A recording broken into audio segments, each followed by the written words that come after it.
না না না নাগরী রূপখানা দেখেছি তা অন্য কিছুর নয়, দেখলাম প্রেমের মূর্তি, প্রীতির মূর্তি। মাগো বলছে যত যত মোটা মোটা তিলক করো, যতই মোটা তুমি মালা করো, যতক্ষণে মনের মধ্যে প্রেম না জেগেছে। অন্যান্য যুগে আমার ভগবান উপনিষ্ঠিত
শুনতে পাবে না গো।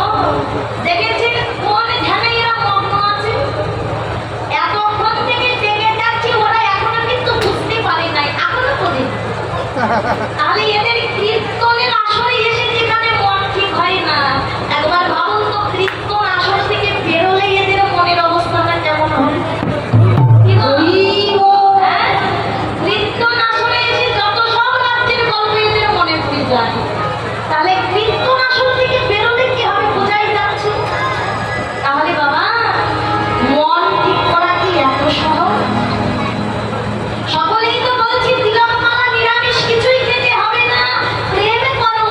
কিন্তু প্রেমটা আমি পাবো কোথায়? এই সন্ধানটা আমাকে কে দেবে?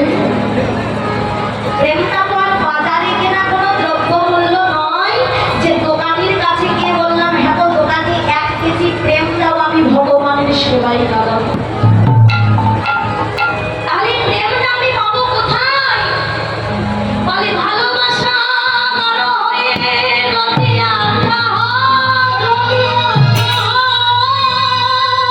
আর গতি কারো হলে পরে প্রেমের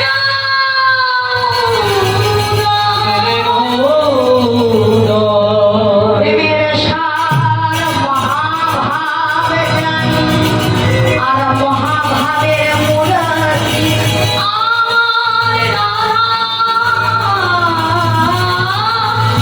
রাধা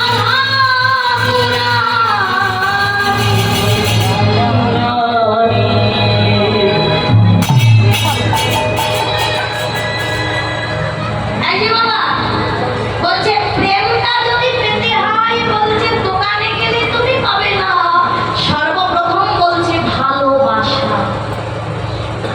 মাগো, এই বাসাটা যতক্ষণ পর্যন্ত ভালো না হয়েছে, পরিষ্কার না হয়েছে, বলে ততক্ষণ পর্যন্ত ভগবানের সঙ্গে ভালোবাসাবাসিটা হয় না।